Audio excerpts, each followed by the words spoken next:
Cố lên, cố lên, cố lên. Ô, chàng này chạy ngon à. Cá tỉnh đấy à.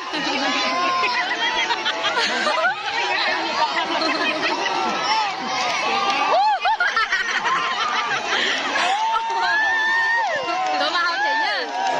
Nhờ mình lo xem.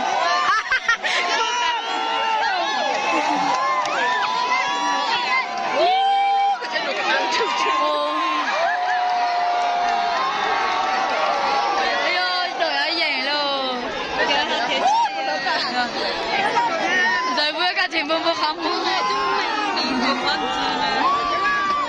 Chị gì nè. Bắt khi chưa?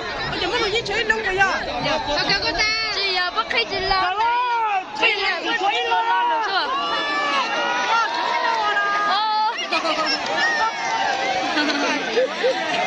Ôi ơi, nó chế sư, nó chế chân lửa.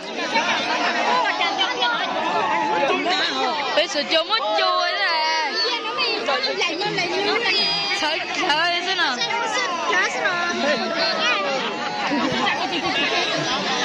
Idol, idol.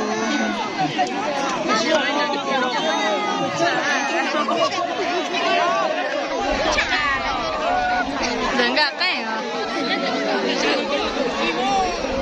Bây giờ đến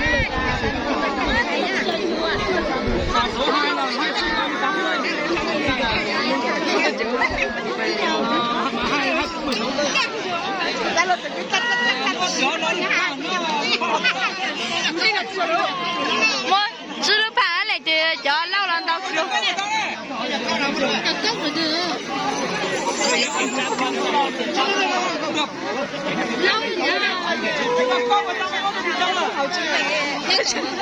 Mà mấy tốt nhá nơi. Xin chào mọi người nha. Hôm nay Phiên cầm tổ chức Tết nha. Này là thi uống bia nhảy cò.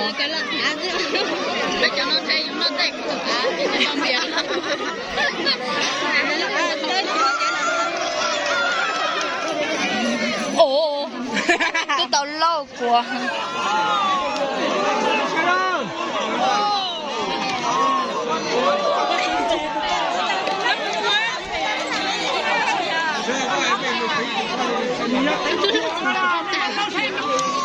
chùa sẽ bị sát rồi.